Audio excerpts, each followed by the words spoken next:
The human had never imagined the stars could feel so cold. Every time he looked out of the high, angular windows of the alien palace, the vast darkness of the galaxy stretched endlessly before him, dotted with pinpricks of distant light. He had traveled far from Earth, drawn into a world that was not his own, a world of sharp geometries, silent corridors, and beings whose very presence seemed to bend reality. They called him weak, fragile, laughable even. But he had learned in ways that no training could teach that humans survived by thinking differently. They survived by daring differently. And tonight, survival would demand everything he had. He had been brought to the Empire as a prisoner of circumstance, a minor commodity among dozens of humans sold, traded, or captured for the amusement and use of alien rulers. He had no weapons beyond what he could improvise, no allies beyond his wits, and no place to hide beyond the shadows he had learned to trust. Even in the barracks where other humans whispered fearfully about their fates, he remained apart. Not out of pride, he had little of it, but out of instinct. Instinct that tonight would prove to be the difference between life and death. The palace itself was an immense structure of crystalline towers, rising like blades from a jagged plateau on an alien world. Its walls shimmered in hues that shifted with every moment, giving the impression that the building itself breathed. The Queen's child, the young heir of the alien empire, slept within chambers guarded by layers of defenses humans could barely understand. Military drones hovered silently, their lenses scanning continuously, while squads of elite warriors moved with precision and discipline.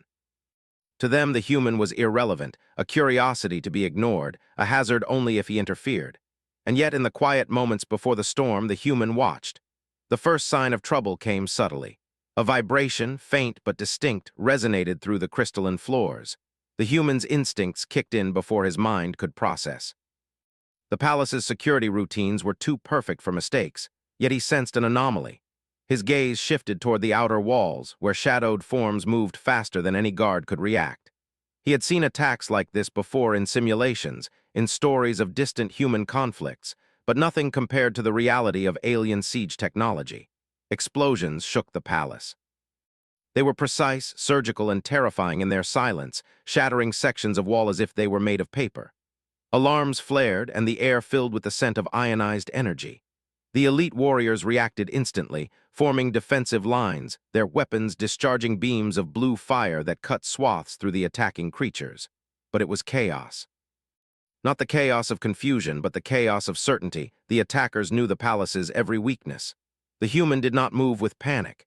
He had no place to hide, no protocols to follow. Every instinct, every muscle in his body urged him to act. And he acted.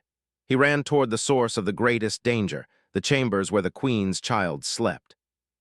Doors sealed automatically, but he bypassed them with a deftness that shocked even himself. The child's guardians tried to stop him, their eyes wide with disbelief. "You cannot go there," one yelled, his voice trembling. "It is forbidden." They rarely acted with such clarity in the face of impossible odds. The human pushed past them, not with force but with purpose, and reached the child's chamber just as the outer walls were breached. Inside, the air was awake, wide-eyed and trembling. His small hands clutched a blanket that shimmered with protective energy fields, but it was no match for what was coming. The human scooped the child into his arms, feeling the strange warmth of the alien infant's skin beneath his hands. It was softer than he expected, delicate yet alive with energy that humans could barely comprehend. Behind him, the corridor exploded. The elite guards fought valiantly, but the attackers were relentless. The human did not look back. He ran, weaving through falling debris and energy blasts, relying on speed, instinct, and improvisation. His body was hit more than once, small wounds that burned sharply, but the thought of the child in his arms kept him moving. As he reached a secondary hall, a section of the ceiling collapsed. He dove, rolling across shards of crystalline stone. The child cried out, a sound unlike anything he had ever heard, piercing yet fragile. He held tighter, whispering soothing words not in any alien tongue, but in the simple, human language of comfort. "You're safe. I've got you. I won't let anything happen to you." She appeared at the edge of a shattered corridor, her figure towering and imposing, with eyes that burned with cold fury. Humans were unpredictable, but this human, was moving with a purpose that defied all reason. He was defying orders, defying odds, defying what they believed humans were capable of. The Queen's voice rang out, cold and commanding. "Stop! That is forbidden." Step aside, or I will end you myself. If you want me to stop, you'll have to take the child from me yourself." She had commanded legions, seen planets fall to her will, but here was a being who chose bravery over survival, who acted not for glory or gain, but for the protection of another. Explosions echoed from the walls behind them. The palace's automated defenses were failing. The human moved again, weaving through gaps, avoiding falling debris, using the child as both shield and guide. His wounds throbbed, his body screamed, but his mind remained razor-sharp. Every step, every decision was calculated not for himself, but for the small life he carried. The alien guards who had hesitated earlier now followed, inspired against their expectations. They moved as a team, forming a protective ring around the human and the child. He had no command over them, yet his determination had rallied them.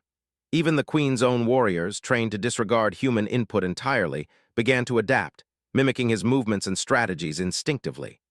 Hours, or perhaps minutes, time lost in chaos, passed as they fought through the palace, reaching sections previously thought unreachable by human or alien. The human's understanding of pressure points, angles, and timing, learned from years of struggle on Earth, gave him an advantage no alien warrior could anticipate. He could predict trajectories, dodge impossible hazards, and manipulate his environment to shield the child. Finally, they reached a secure chamber, one not yet compromised by the attackers. The human laid the child down gently, checking for injuries, whispering reassurance. The guards secured the perimeter, exhausted but alive. The Queen arrived, her presence both magnificent and terrifying, her eyes scanning the room with suspicion and awe. "You survived," she said, her voice low, almost a growl. "And you saved my child." "Explain yourself." Her court whispered, the guards shifted nervously, and the child looked at him with wide, trusting eyes. In that moment, the human realized something. He was no longer just a pawn, a curiosity, or a disposable life form. He had proven that humans could act beyond fear, beyond orders, beyond expectation. And somewhere deep in the alien queen's mind, a seed of recognition had been planted, a seed that would grow into something neither she nor her empire could ignore. The palace was in ruins, but the child was safe. The human was injured but unbroken. And as he looked at the queen, standing above him with all her power, he understood one simple truth. In the vastness of the galaxy and the cold precision of alien politics and war, there was one force even they had underestimated. Humanity. He had survived, and he had protected what mattered most. The human did not sleep that night. The palace was silent now, but the echoes of the attack lingered, bouncing off crystalline walls like ghosts. He sat near the child, watching the small alien form breathe in shallow, fragile rhythms. Every rise and fall of the chest reminded him why he had risked everything. Every wound in his body, every bruise and burn was a small price for protecting life. The child's guardians, exhausted and tense, kept their distance, their eyes wary, almost afraid of the human. They had never seen anyone act like this before, not even their queen. The alien queen watched from a distance, her expression unreadable. She did not approach immediately. Instead, she observed silently, as she always did, her mind calculating, analyzing, probing for weaknesses. Humans were unpredictable, chaotic, emotional, and yet sometimes brilliant in ways that defied logic. This one in particular had acted with precision, courage, and strategy all at once. It was disconcerting. The queen had expected a trembling, terrified creature, or at best, a desperate fighter motivated by self-interest. Instead, she had seen deliberate choice, selfless action, and an uncanny awareness of everything around him. By the time morning came, the palace had begun to recover from the damage. Repairs were already underway, guided by drones and engineers working tirelessly. Sections of shattered walls had been replaced with shimmering panels, energy barriers hummed softly where breaches had been patched, and guards patrolled the corridors with renewed vigilance. But even as the palace rebuilt itself, a different kind of attention settled over the human. Whispers followed him wherever he went. Some were admiration, others were confusion, disbelief, even fear.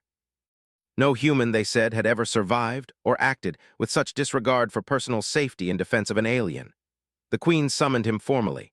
He entered the throne room, his body still sore, his uniform tattered, yet his posture straight and unyielding. She sat high upon her seat, her long limbs draped elegantly, her eyes cold yet filled with something unreadable. The court had gathered, an assembly of generals, advisors, and diplomats, all silent in anticipation. The queen's voice cut through the silence like ice. You interfered where you were not allowed, she said, each word deliberate. You risked your life and the life of our heir. Explain why you acted as you did.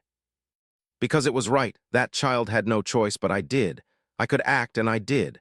No one should die if it can be prevented. That's what I believe. That's what humans believe.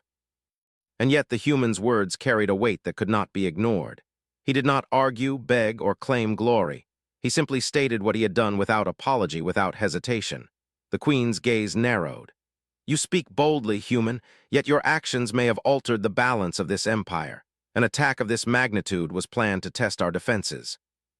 How did you know what to do? This human had survived impossible odds, protected her child, and now spoke with honesty and clarity that challenged everything they knew. Then the queen spoke, softer this time, almost as if to herself. Humans, you act in ways that are difficult to predict. You value what we consider insignificant, and yet sometimes you achieve what our strategies cannot. Why? She had begun to see the human not as a creature to be dismissed, but as something different, something dangerous in a way she could not yet define. Over the next days, the human's presence became a subject of quiet observation. He moved through the palace, helping where he could, not with orders but with initiative. He repaired minor systems using improvisation, salvaged materials from destroyed walls, and even assisted injured guards, earning wary respect. No one could deny his effectiveness. No one could ignore the courage he had displayed. And everywhere he went, he kept the child safe, never leaving its side when danger threatened, even in minor ways. The palace's court began to murmur among themselves. How could a single human, weak by every physical measure, survive in a world designed to crush him? How could he act with such courage, foresight, and care? For the first time, doubts crept into their minds about everything they had believed about humanity. Perhaps humans were more than fragile creatures meant to be ignored. Perhaps if guided, or if left free, they could achieve extraordinary things. One evening, the human walked along a high balcony, the child sleeping safely behind reinforced barriers. He looked out at the alien landscape, a jagged, rocky terrain under a pale, distant sun, and allowed himself a rare moment of reflection. He had come to this empire as a pawn, an expendable being, yet here he stood. Not by accident, not by luck, but because he had chosen to act when it mattered, and choices, he realized, were more powerful than any weapon. The queen appeared beside him silently, her presence as commanding as the walls themselves. You are strange, she said. Most humans would flee, hide, or fight only for themselves. Yet you, she paused, her eyes scanning the horizon. You protect others even at great cost. He was not clever because of training. He was clever because of instinct, because of choice, because he valued life more than himself. Her court had always ridiculed human unpredictability, yet now she wondered if unpredictability was humanity's greatest strength. The following day, another threat emerged, not as immediate as the first attack, but subtler, insidious.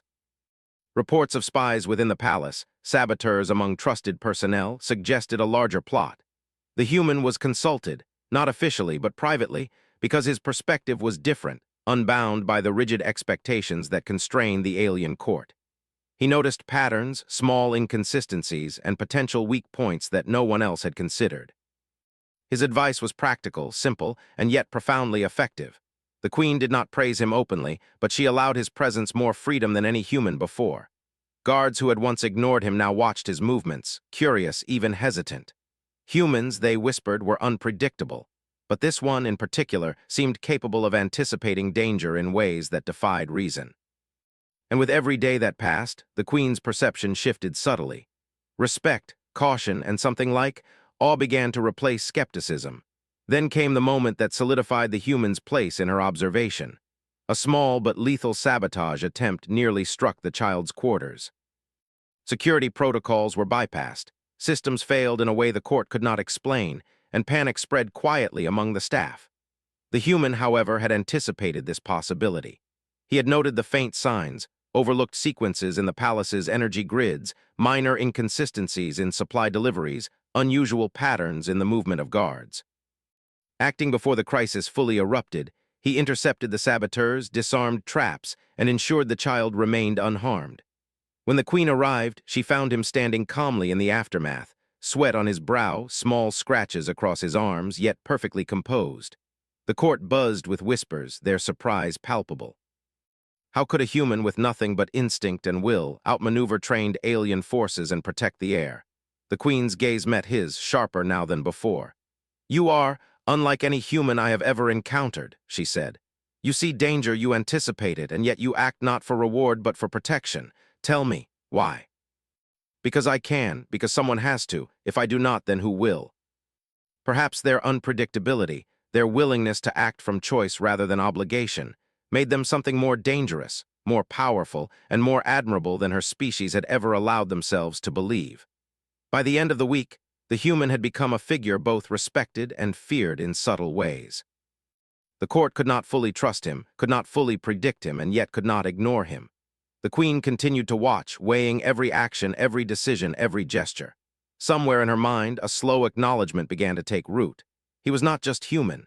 He was something else entirely, a living testament to courage, choice, and determination that defied expectation. And as the human settled once more near the child, keeping a vigilant eye on its safety, he understood a truth that would guide him in the days ahead. The galaxy might underestimate humanity, the Empire might dismiss him, but courage, choice, and the decision to protect life would always speak louder than any weapon, any rule, any rank. In that quiet moment, as the alien stars twinkled coldly above, the human smiled faintly. He had survived the impossible once, and he was ready to do it again, no matter what the universe sent next. The human awoke before dawn, his body still aching from the injuries he had sustained during the previous attacks. Every joint protested, every muscle burned, yet he moved with quiet determination. The palace was unusually still, the kind of stillness that always preceded danger. He had learned to trust these instincts, honed not by alien logic but by human experience, experience that said when something feels wrong, it usually is. The child stirred in its crib-like chamber, making small, delicate noises that carried through the room. The human gently adjusted the blankets, checking to make sure that protective energy fields were active and functioning. Even minor lapses in security could spell disaster in a palace filled with enemies and spies. The young alien heir did not understand the human's concern, yet instinctively sought his presence. In this quiet, unspoken bond, the human felt both responsibility and resolve. Outside the chamber, the palace's usual hum of activity had grown tense. Guards moved with sharper precision, drones hovered closer, and the court's advisors whispered anxiously among themselves. Reports of an approaching enemy fleet had arrived late in the night. Unlike the previous attack, which had been localized, this one was coordinated across multiple vectors, using stealth technology and highly advanced combat drones. It was the kind of assault that could destroy entire sections of the palace if left unchecked. The human was briefed quickly, his observations requested by the Queen herself. She had begun to see him differently, not merely as a human, but as a strategist, a guide, a being whose choices defied expectation. He noted weaknesses in their defensive grid, timing patterns in the automated drones, and gaps in the energy shields that even the palace engineers had overlooked. His suggestions were simple, practical, and effective. The Queen's warriors grumbled, uncomfortable with the idea of following advice from a human, but she insisted. For the first time, she allowed a human to participate in her empire's defense planning. Hours later, the attack began. Explosions rocked the palace once again, louder and more violent than before. The child's chamber shuddered under the impact of high-velocity strikes, and alarms screamed throughout the halls. Panic spread among the guards and courtiers, yet the human remained composed. He moved with purpose, securing the child first and assessing threats simultaneously. The first wave of drones entered through a breach in the perimeter, their weapons firing with deadly precision. Alien warriors engaged immediately, but the drones were faster, smaller, and unpredictable. The human reacted instinctively, using the palace's layout to his advantage. He led the child through corridors that were under constant bombardment, weaving through falling debris and avoiding energy blasts. His prior experiences on Earth, from crowded city streets to harsh wilderness, had taught him to adapt quickly. In this alien palace, those lessons became invaluable. At one point, a section of the corridor collapsed behind them, cutting off their retreat. The child screamed, terrified by the sudden darkness and crashing stones. The human held it tightly, whispering soothing words in a voice calm and firm. "I've got you. I won't let anything happen to you. Stay close. Trust me."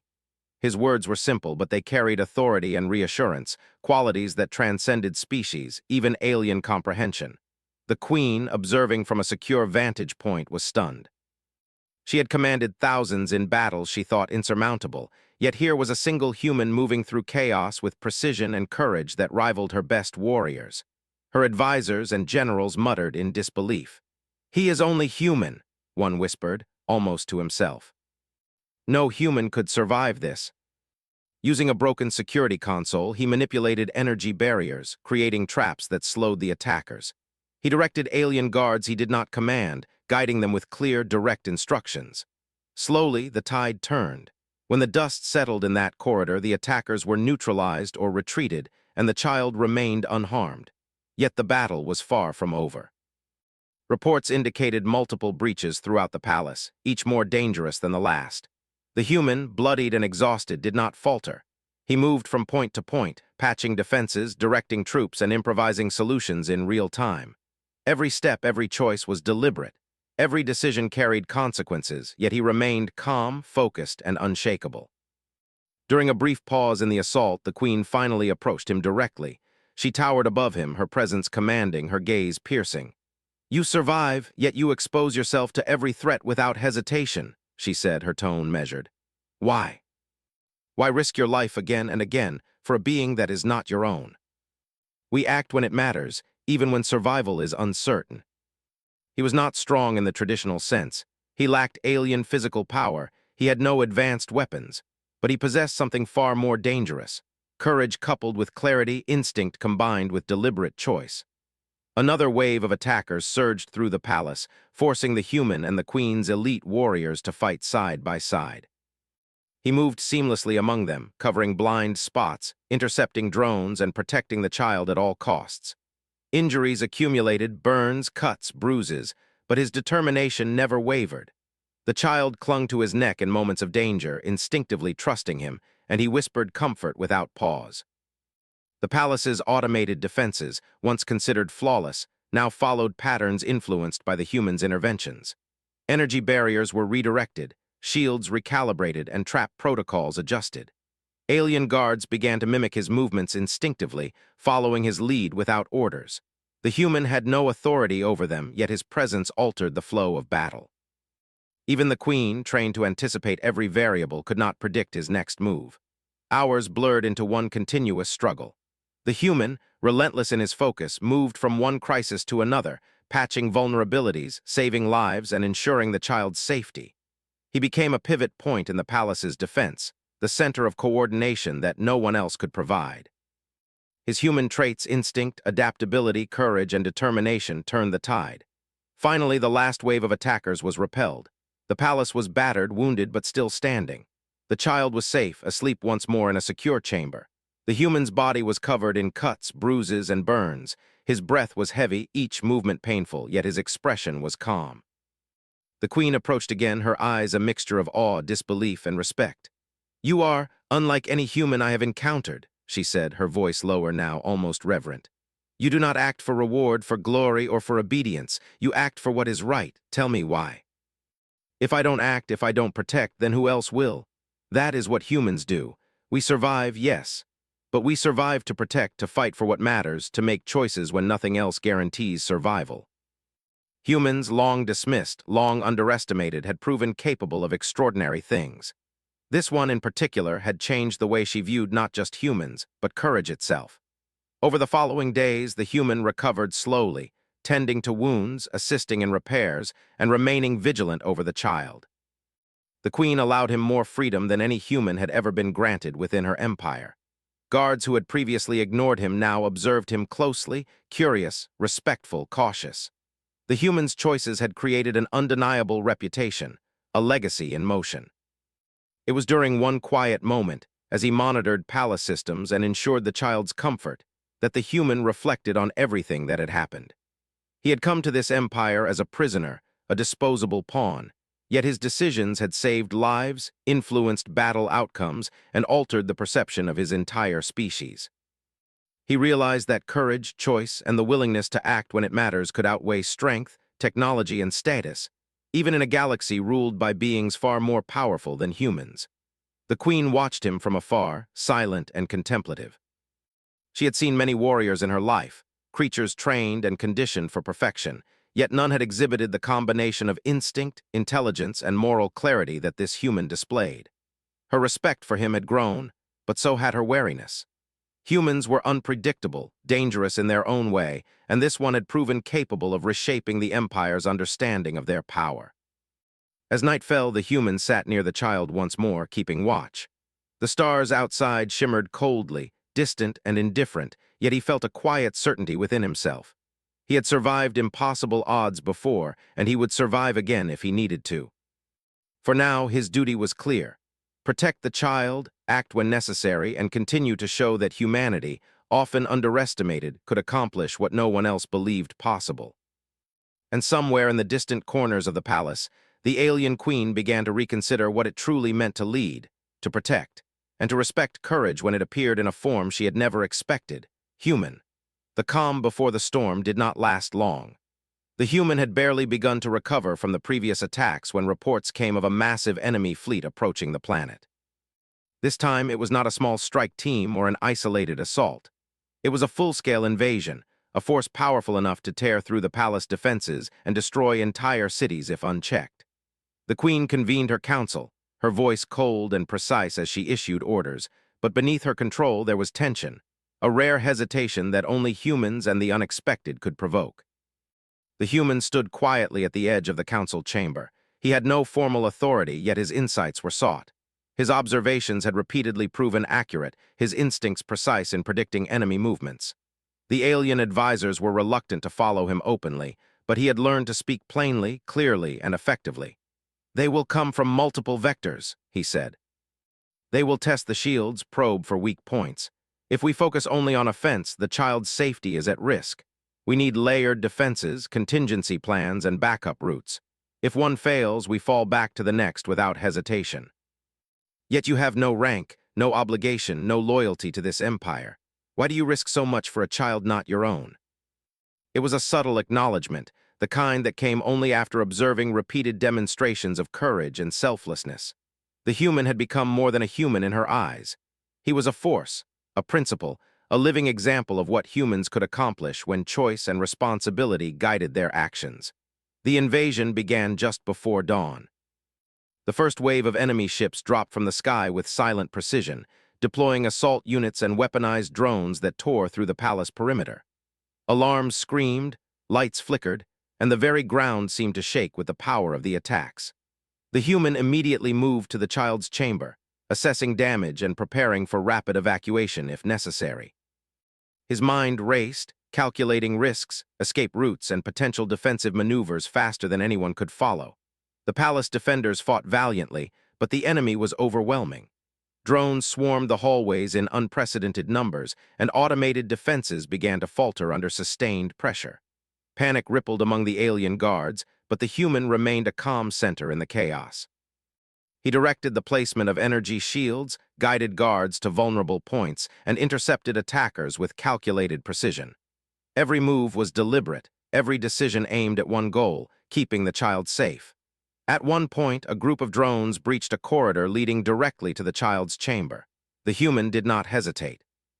He ran straight into the path of danger, grabbing fragments of broken walls and using them as shields, while simultaneously directing guards to form defensive lines. His body took hits, jolted by energy blasts and falling debris, yet he never faltered. Each movement was purposeful, designed to protect life above all else. The child, sensing his presence, remained calm, trusting instinctively in a human the child had never known. The queen arrived personally, observing from a secure balcony above. She had led armies before, faced countless enemies, yet the sight of this human confronting danger with unwavering courage unsettled her. He was not trained like her warriors, nor was he conditioned to follow rigid strategy. His movements were adaptive, instinctive, human, yet remarkably effective. Each choice he made saved lives and thwarted attackers in ways her best officers could not anticipate. As the battle raged on, the human discovered another breach.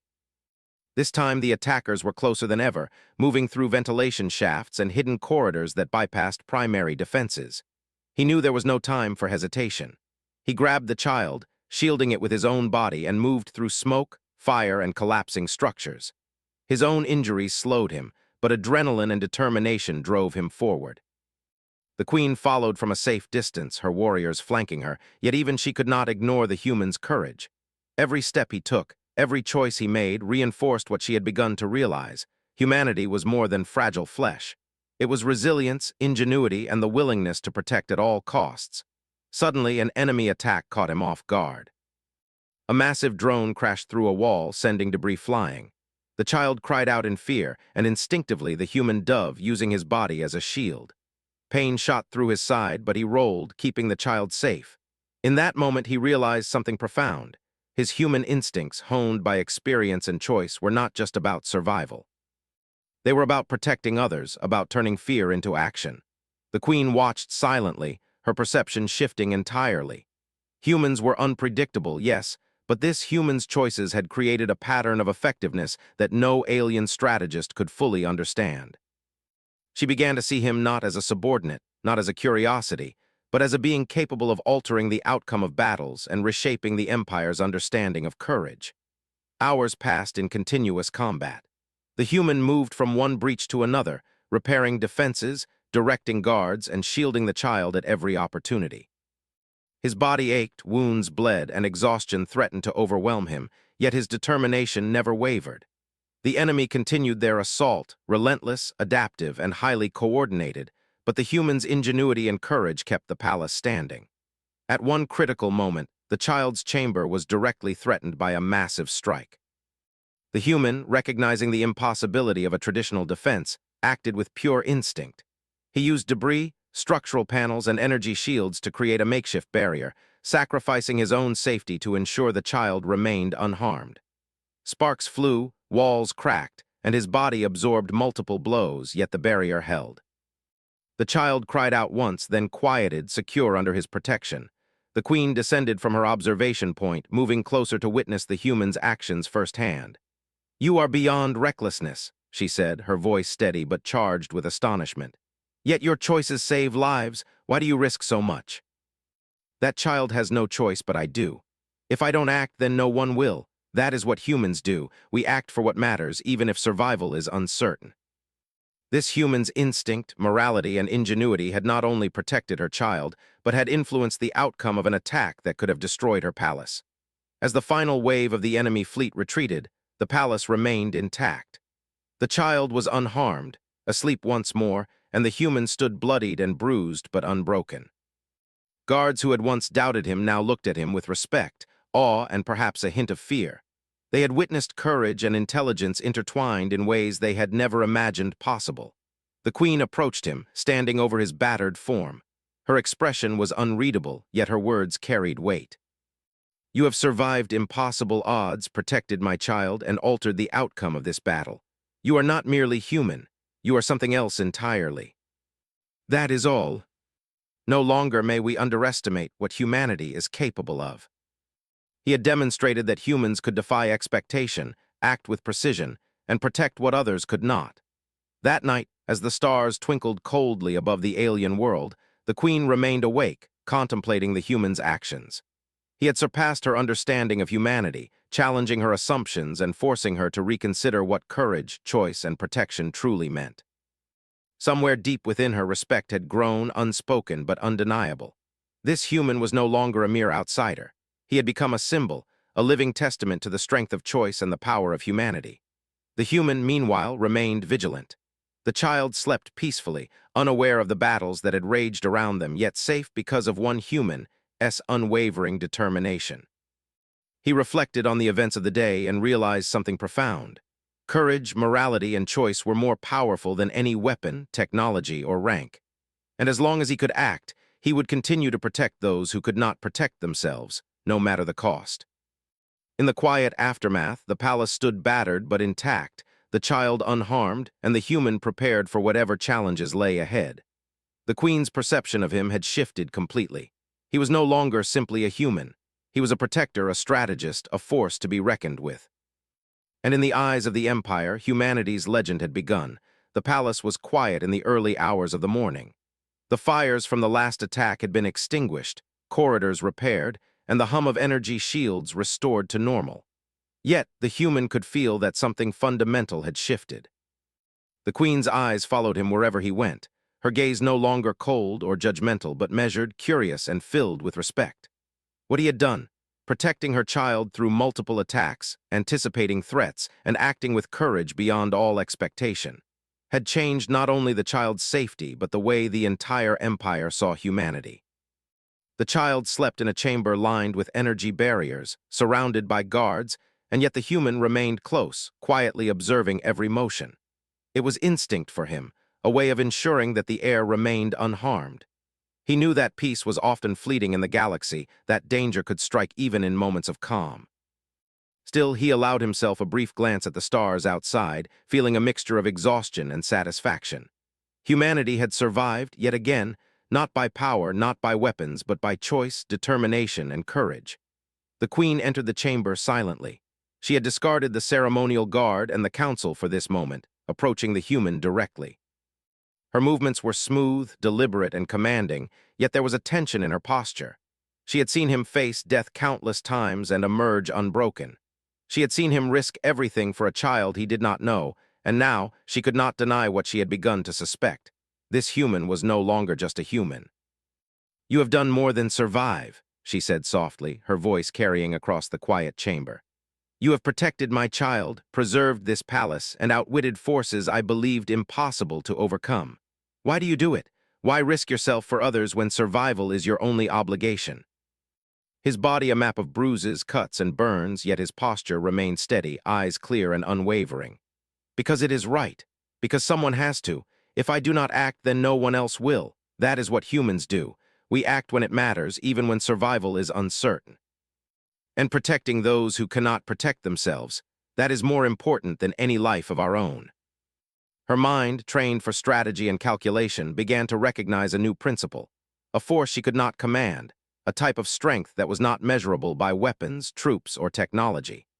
The human's courage and clarity, his ability to choose right over safe, had created results beyond prediction. A quiet murmur spread through the guards and advisors who had entered the chamber behind the queen. They had witnessed his actions, respected them, and in some cases feared them. The human's deeds had altered the perception of an entire species, forcing even the most rigid minds to reconsider what humans were capable of. And yet, he did not seek recognition, reward, or power. He had acted because it was necessary, because he chose to. The queen walked closer, her eyes studying every scar, every movement, every detail. "You are unlike any human I have known. You act not for glory or gain, not for fear or obligation, but for choice, and your choice has changed everything. Tell me, what are you if not human?" "I am what humans become when it matters most. We survive, we protect, and we choose. That is all. The rest is irrelevant." She realized that her empire had underestimated humans for too long, dismissing them as fragile, expendable, and predictable. This human had proven otherwise, not through force, but through courage, intelligence, and unwavering morality. Then she did something unprecedented.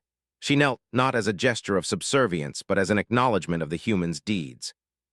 Her massive form, imposing even in a kneeling posture, conveyed a respect that words could not fully express. "From this moment," she said, her voice firm and commanding, yet carrying weight that silenced the court, "you are no longer called human in my presence. You are something else, a protector, a force beyond measure, and a being worthy of my respect and trust. What you have done cannot be undone, and it will not be forgotten. That is enough." The human crouched slightly, speaking softly. "Everything is safe. You don't need to be afraid. You are protected." The child's eyes blinked slowly, filled with trust and recognition of a protector who had risked everything. Outside the chamber, the palace was still recovering.